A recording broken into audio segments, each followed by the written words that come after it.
मालवण नगर परिषद निवडणूक आणि त्या निवडणुकीचं उद्या मतदान होणार आहे आणि परवा रिझल्ट आहे।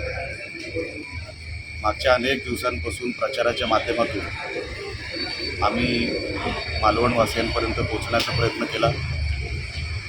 त्यांना जे शहर अभिप्रेत आहे, जी विकास कामं ते अनेक वर्षांपासून ऐकतायत पण होत नाही आहे, साधी कामं आहेत, छोटी छोटी कामं आहेत, पण तीसुद्धा मालवण शहरामध्ये अनेक वर्षांपासून झालेली नाही। आम्ही लोकांसमोर एक विजन ठेवलं शिवसेनेच्या माध्यमातून, आणि शिवसेना काय करून देऊ शकते जर लोकांनी आम्हाला आशीर्वाद दिला ते आम्ही लोकांसमोर ठेवलं। त्यामध्ये मग अनेक राजकीय विषय आले।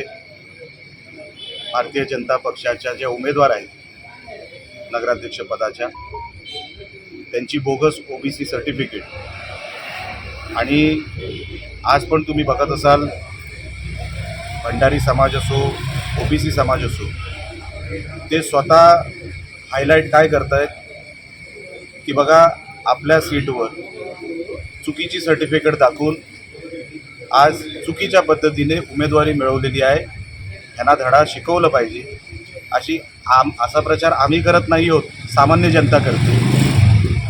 म्हणून त्यांनी जे काय प्रकार केले आणि आम्ही शिवसेना म्हणून जे उमेदवार उतरवले ते पारदर्शकपणे कारभार करतील, ते शांत आहेत, संयमी आहेत। सौ ममताजी वराडकर हे शिवसेनेचे ज्या उमेदवार आहेत आणि बाकीचे आमचे जे 20 नगरसेवक आहेत, काही नवीन चेहरे आहेत पण त्यांच्यावर कसलाही भ्रष्टाचाराचा डाग नाही, निष्कलंक आहेत, असे उमेदवार आम्ही रिंगणात उतरवलेले आहेत। जो प्रतिसाद आम्ही मागच्या काही दिवसांपासून बघतोय आणि आम्ही जे काय वेगवेगळ्या पद्धतीने लोकांपर्यंत पोहोचण्याचा प्रयत्न करतोय, मला असा विश्वास आहे की मालवणची जनता आमच्या शिवसेनेच्या मागच्या 1 वर्षामध्ये सन्माननीय दत्ता सामंतसाहेब असतील, आमच्या शहरातले सगळे नेते असतील, त्यांनी जी विकास कामं आम्ही जी मार्गी लावायचा आम्ही जो शब्द दिला आहे त्याच्यावर विश्वास ठेवून मागच्या वर्षभरामध्ये आम्ही जे काही करू शकलो आणि पुढे जो काही विजन आम्ही ठेवलेला आहे, मालवणची जनता 100% आम्हाला आशीर्वाद देईल असं चित्र मालवणमध्ये आहे। मी फक्त एवढंच विनंती करीन मालवणच्या जनतेला की आपण 5 वर्ष सेवा करण्याची संधी आम्हाला द्यावी।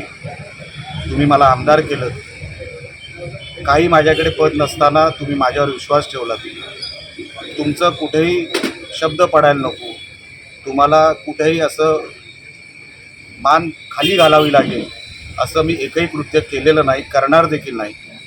तसंच आम्ही आमच्या नगरसेवकांना आणि आमच्या नगराध्यक्षपदाच्या उमेदवारांना पण सांगितलेलं आहे की रिस्पेक्ट आपण मालवणचा ठेवायचा आहे। शहर आपण दर्जेदार कोणासाठी तर इकडच्या जनतेसाठी द्यायचं आहे, तर कुठली चूक आपल्याकडून होता कामा नाही।